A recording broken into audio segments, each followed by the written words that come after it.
Bismillah, Assalamualaikum warahmatullahi wabarakatuh. Waalaikumsalam warahmatullahi wabarakatuh. Selamat pagi anak-anakku. Bagaimana kabar kalian? Sehat semua? Sehat, Pak. Alhamdulillah sehat ya. Alhamdulillah kita sudah memasuki pertemuan ketiga atau pertemuan terakhir pada kompetensi dasar memproduksi teks eksplanasi secara lisan maupun tulis dengan memperhatikan struktur dan kebahasaan. Tetapi sebelum pembelajaran ini kita mulai, marilah kegiatan pembelajaran pada pagi hari ini kita mulai dengan berdoa. Mohon kepada Dwi Purwasih berkenan untuk memimpin berdoa. Untuk mengawali kegiatan pagi ini, berdoa mulai.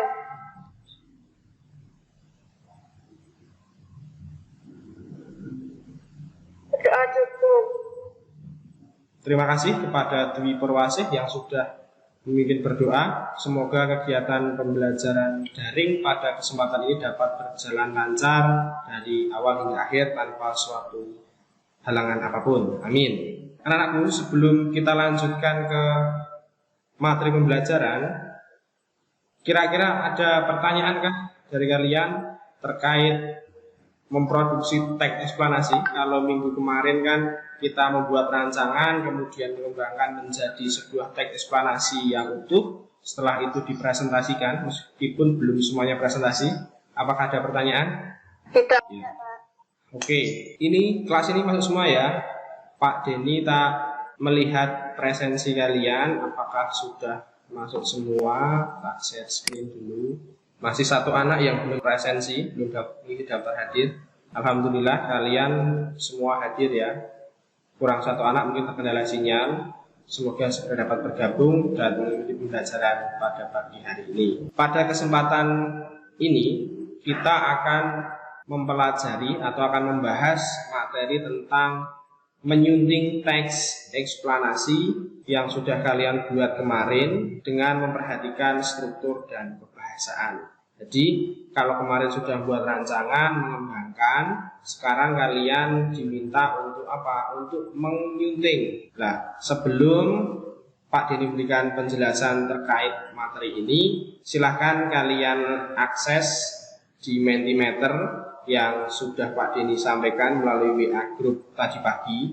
Silakan kalian jawab sesuai pengetahuanmu tentang menyunting teks eksplanasi.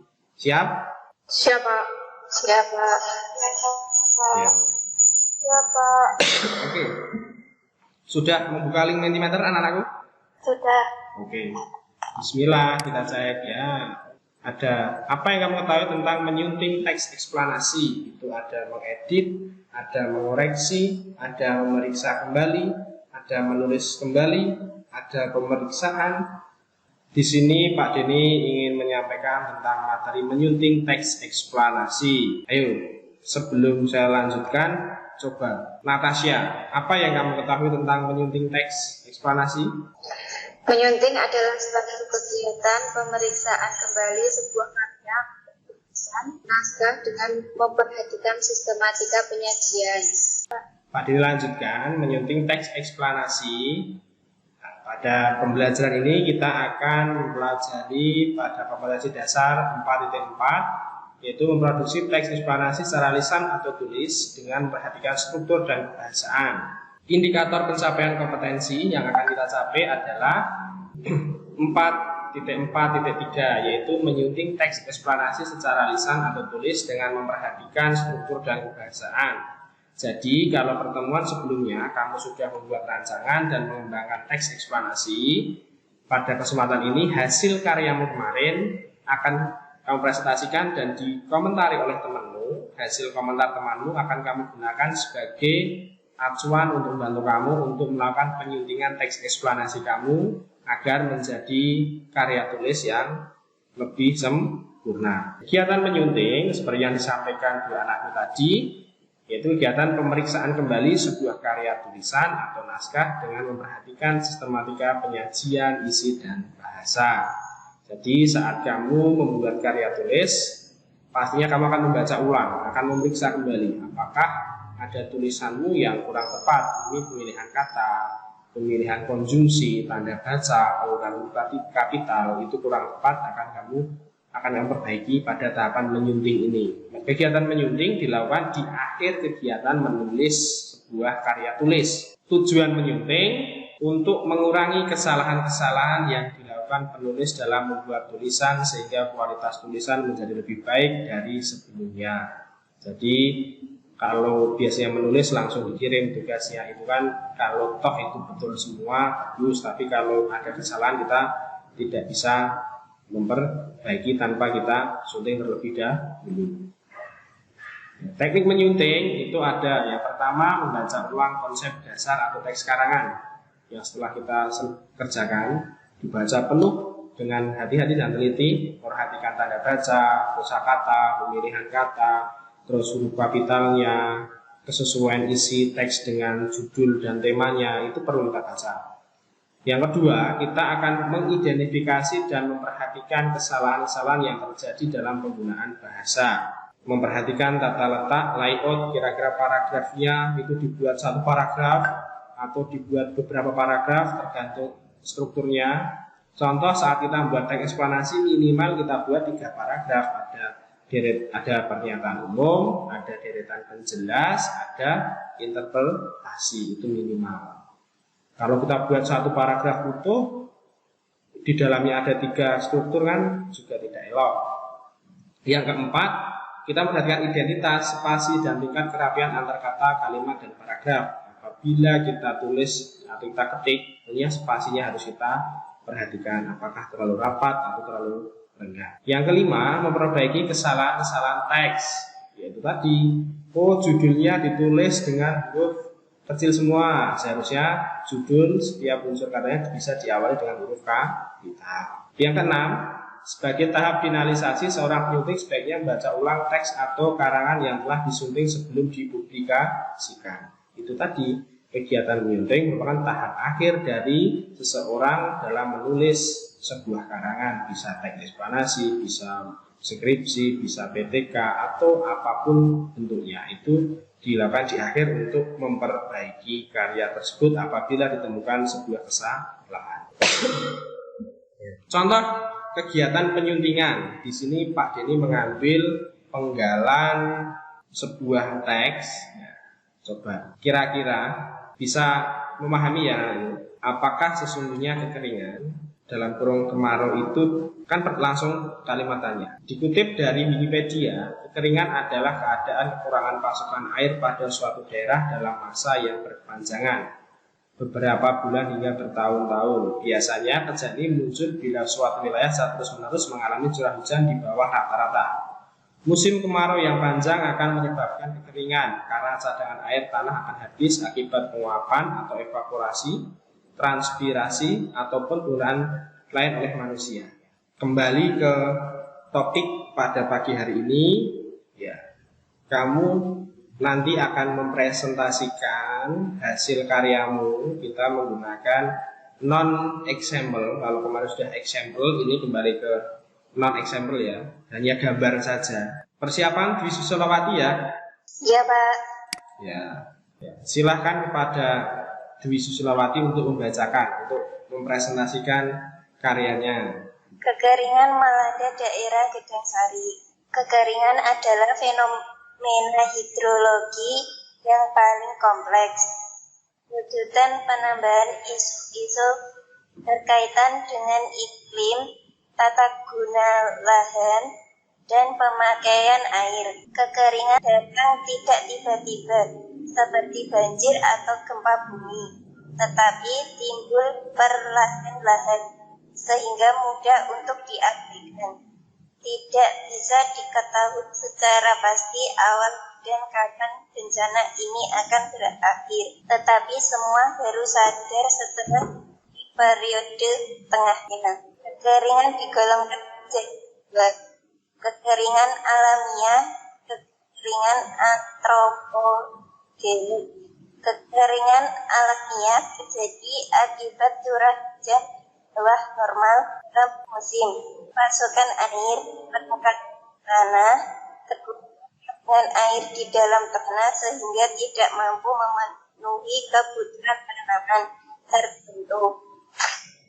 Kekeringan antrogenik adalah kekeringan yang disebabkan oleh ketidakpatuhan pada aturan. Antropogenik adalah kekeringan yang disebabkan oleh perbuatan manusia. Iklim kekeringan Indonesia sangat berkaitan dengan fenomena El Nino.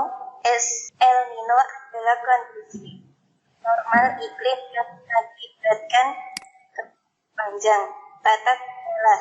Meningkatnya jumlah luas lahan pertanian yang dijadikan permukiman dapat menyebabkan menurunnya daerah resapan air, sehingga pasokan air normal dengan air penggunaan air yang berlebihan pada waktu musim tanam di lahan pertanian pada industri air pada musim kemarau.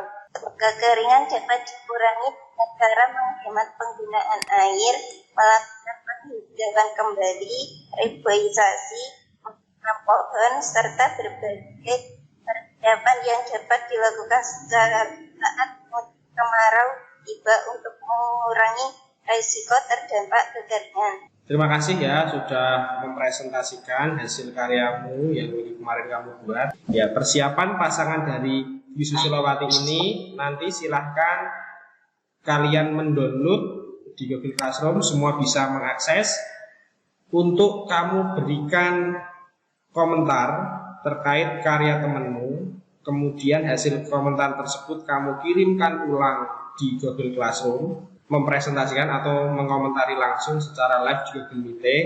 Nah, hasil tersebut nanti akan digunakan temanmu yang kamu komentari sebagai acuan untuk memperbaiki. Natasha, karyanya sudah bagus. Berdasarkan hasil pencermatan saya, terdapat beberapa koreksi, yaitu penulisan Agustus dan September seharusnya diawali dengan huruf kapital. Kemudian penulisan yang seharusnya ditulis lengkap.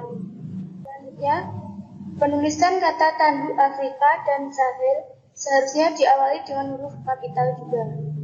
Ya. Adakah tambahan dari Dania? Cukup? Ya. Ini coba lihat. Ini masih ada tanda kurung juga. Kekeringan dalam kurung kemarau di berbagai wilayah Indonesia.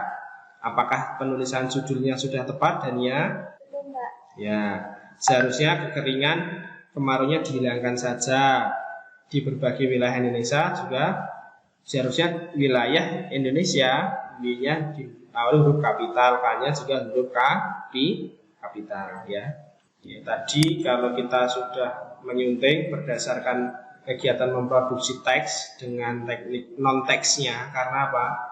Non example, mohon maaf karena hanya gambar. Di sini tetap sama tentang kekeringan. Pak Denny memberikan teks tentang kekeringan untuk penilaian harian. Nah, tugasmu menyunting. Ini ada kesalahan. Berarti yang benarnya seperti apa? Berarti nanti ada 11 hasil suntingan sebagai penilaian harian. Karena ini sifatnya keterampilan, jadi kamu juga harus dinilai dalam bidang keterampilan menyunting teks eksplanasi. Jelas ya? Karena waktu pembelajaran sudah sampai akhir, itulah kegiatan menyunting teks eksplanasi. Jadi saat menyunting kalian harus wajib memahami kaidah penyuntingan, harus membaca penuh teksnya, memperhatikan kaidah-kaidahnya. Kalau teks eksplanasi itu ada strukturnya, kamu harus paham kaidahnya. Kalau ini terkait struktur teks eksplanasi, berarti ada pernyataan umum, deretan penjelas, ada interpretasi, itu kamu perhatikan. Terus ada kaidah kebahasan, itu dari tanda baca, penggunaan huruf kapitalnya, penggunaan konjungsinya, itu juga harus kamu perhatikan. Terus jangan lupa kamu kerjakan penilaian harian. Dan selamat kepada anak-anakku yang sudah menyelesaikan tugas. Pak Denny tetap tunggu pekerjaanmu secara real time di Google Classroom. Saya harap kamu tetap semangat belajar di tengah pandemi. Ya. Marilah kegiatan pembelajaran pada pagi hari ini kita akhiri dengan berdoa kepada Ananda Natasha Ambarwati, saya persilahkan untuk memimpin berdoa. Pada Natasha, saya persilakan. Sebelum mengakhiri kegiatan pada pagi hari, kita berdoa terlebih dahulu. Berdoa mulai. Doa selesai. Cukup. Terima kasih kepada Natasha yang sudah memimpin berdoa. Mohon maaf apabila ada kesalahan di dalam menyampaikan materi. Saya harap kalian tetap semangat belajar.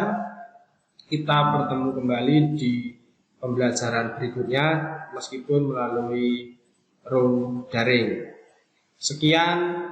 Wassalamualaikum warahmatullahi wabarakatuh. Waalaikumsalam warahmatullahi wabarakatuh.